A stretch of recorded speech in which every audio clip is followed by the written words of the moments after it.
Voilà, dans cette vidéo, je vais donc vous parler des équations cartésiennes d'un cercle ou des cercles en général. Alors vous connaissiez déjà les équations cartésiennes de droite sous la forme ax plus by plus c égale 0, hein, avec a et b non nuls simultanément.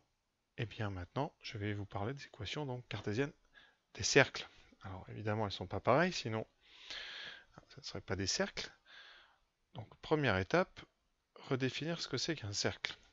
Donc un cercle, c'est un ensemble de points finis. C'est l'ensemble des points qui se situent à une certaine distance d'un point fixe qu'on appelle le centre du cercle, et cette distance fixe s'appelle, elle, le rayon. Donc on dit que l'ensemble des points situés à une distance r de oméga s'appelle un cercle, s'appelle le cercle de centre oméga et de rayon r. On le note, c'est avec oméga et r. Alors, pour les droites, pour définir une droite, on sait qu'on peut définir une droite avec un point et un vecteur directeur. Et bien pour les cercles, on peut les définir avec le centre du cercle et le rayon du cercle, d'où la notation. Ensuite, on va maintenant essayer de trouver une équation cartésienne de ce cercle, c'est-à-dire une relation vérifiée par les coordonnées x, y de tous les points du cercle et uniquement par les points du cercle. Alors on va revenir à la définition pour trouver cela. Et la définition d'un cercle, qu'est-ce que c'est?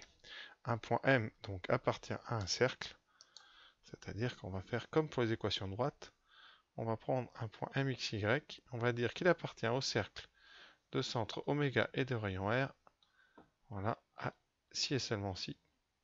Et bien si et seulement si, tout simplement, la distance oméga M est égale à R, puisque c'est la définition d'un cercle. Alors, pour les calculs de distance dans les repères, on a des racines carrées, donc nous, on va mettre au carré cette égalité. L'avantage, c'est que ça reste une équivalence. Effectivement, les distances étant positives, vous pouvez mettre au carré et revenir, ça ne pose aucun problème. Donc on a bien le double sens de circulation possible. Et on va donc calculer cette longueur OM à l'aide des coordonnées. Donc première étape, il faut calculer les coordonnées du vecteur OM. Donc OM, c'est donc x moins x oméga, y moins y oméga. Et on calcule avec la formule apprise en seconde la distance OM, qui sera donc la racine carrée de 2. Alors, pour éviter la racine, on met au carré tout de suite, et donc vous aurez x moins x oméga au carré, plus y moins y oméga au carré. Ceci est tout simplement une version de Pythagore, puisqu'on est dans un repère orthonormal, donc on a des côtés qui font des angles droits, et ça va donc être égal à r carré. Voilà. Et donc notre équivalence est toute simple, c'est qu'on arrive immédiatement à ce qu'on a écrit, c'est-à-dire que le point M appartient au cercle si et seulement si, à la seule condition, et l'unique, c'est que cette expression soit égale au carré du rayon.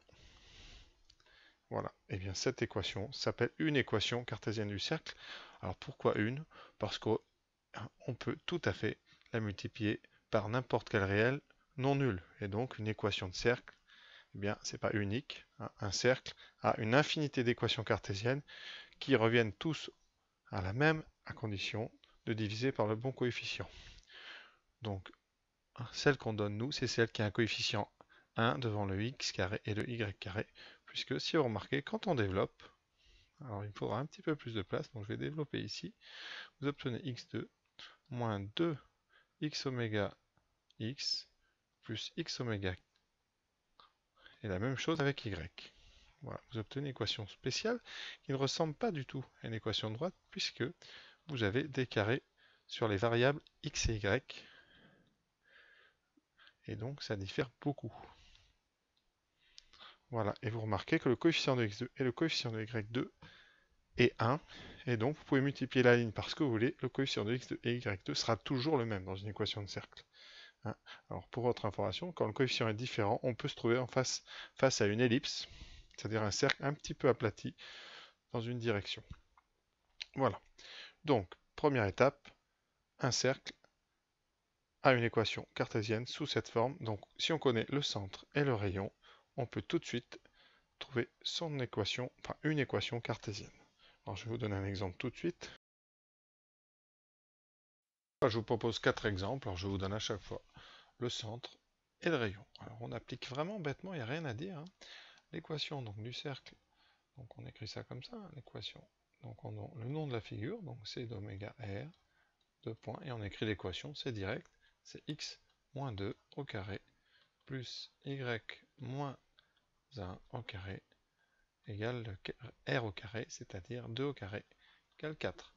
Alors vous pouvez développer si vous voulez, hein, je vais le faire en direct, ça fait x2, moins 4x, je vais garder les constantes plus 4, plus y2 moins 2y plus 1, donc je rajoute 4 et 1, 5, j'envoie de l'autre côté par exemple, 5 ici vous aurez égal à moins 1. Voilà, par exemple à quoi peut ressembler une équation de cercle. L'inconvénient de la développer, vous voyez, c'est qu'on a pu directement afficher, hein, les coordonnées du centre et on perd aussi le rayon. Mais le travail que vous aurez à faire un petit peu plus tard dans cette vidéo, ça sera justement de remonter, c'est-à-dire d'aller dans l'autre sens. On vous donne une équation développée et c'est à vous de reconstruire l'équation du cercle si c'est un cercle. Deuxième exemple avec moins 4, 1, donc vous avez x moins 4, donc là vous aurez x plus 4 au carré, plus y moins 1 au carré, égale le rayon au carré, c'est-à-dire racine de 2 au carré, donc 2. Voilà. Si vous développez celle-là, vous avez x2 plus 8x plus 16, plus y2 moins 2y, plus 1, 16 et 1, 17, on l'envoie de l'autre côté, y moins 15, voilà. Et vous voyez, encore une fois, hein, quand on développe, on perd vraiment beaucoup d'informations. Par contre, vous avez toujours le coefficient de x2 et y2 qui sont les mêmes. Donc on a l'idée d'une équation de cercle. Les deux cas particuliers, si le centre est l'origine, alors est-ce que tout disparaît? Eh bien non, parce que dans les parenthèses, vous aurez x moins 0, et vous aurez y moins 0 au carré. Et donc là, vous aurez r au carré, ici j'ai pris 1 au carré, c'est le cercle trigonométrique, égal à 1 au carré, et quand on développe, on obtient quelque chose de très caractéristique, x2 plus y2 égale 1. Voilà, donc ça, quand on tombe là-dessus, on sait tout de suite de quoi on parle. Donc quand on n'avait pas de x et de y, c'est que le centre, c'est l'origine.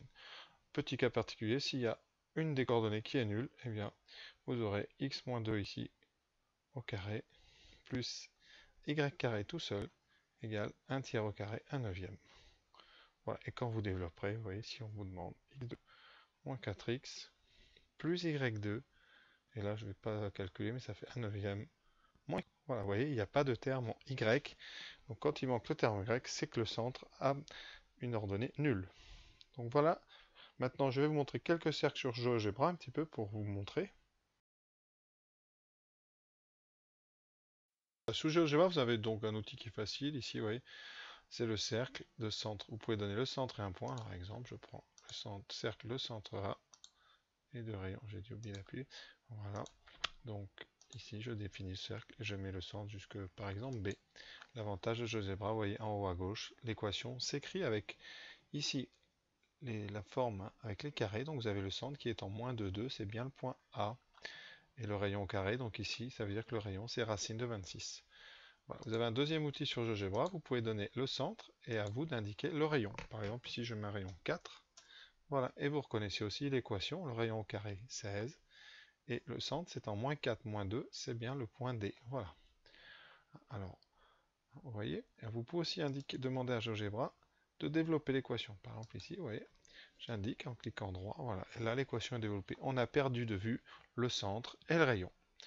Donc c'est plus difficilement gérable ce genre d'équation. Donc souvent on essaye de les remettre sous la forme qu'on appelle la forme canonique, avec les deux carrés et les deux variables à l'intérieur des carrés. Alors comment faire une équation qui bouge? Vous pouvez créer un curseur ici, par exemple un curseur A. Ce sera par exemple le rayon. Et je peux ici par exemple créer, vous pouvez comme ça, faire un cercle de centre D et de rayon petit a. Voilà, comme ça quand je bouge petit a, mon cercle, vous voyez, bouge. Et donc, son équation change, vous voyez, à gauche. Ah, voilà, c'est la variable constante qui bouge. Voilà, si je remets l'équation classique, voilà, quand je bouge A, vous voyez, il n'y a que le rayon qui change. Et donc le terme de droite, c'est-à-dire le rayon au carré. Voilà. Alors une petite remarque qui va remarquer ma propriété ici, j'ai mis une valeur absolue au niveau du rayon. Alors quand on vous donne l'équation du cercle, sous la forme avec les deux carrés, si vous avez évidemment un nombre positif à droite avec un carré, il n'y a pas de souci, vous verrez bien le rayon. Mais si vous avez une lettre du type, par exemple ici, C carré, le rayon n'est pas toujours C. Ça dépend du signe de C. Ça veut dire que si c'est négatif, le rayon ne sera pas C, mais moins C. Exemple, vous pouvez avoir un terme de droite qui est égal, par exemple, à moins 3 au carré. Et dans ce cas-là, le rayon ne sera pas moins 3, mais ça sera 3. C'est-à-dire que moins 3 au carré, c'est 3 au carré. Donc faites attention si vraiment il y a une lettre ici. C'est un piège. Donc voilà, quand on n'a pas la valeur exacte, quand on a une lettre, une variable qui n'est pas forcément positive, on est obligé ici de mettre une valeur absolue. C'est très très rare, mais je préfère quand même vous en parler. Donc maintenant, je vais vous montrer comment on va faire le chemin inverse. On vous donne une équation et c'est à vous de reconnaître l'équation d'un cercle et de trouver le rayon et le centre.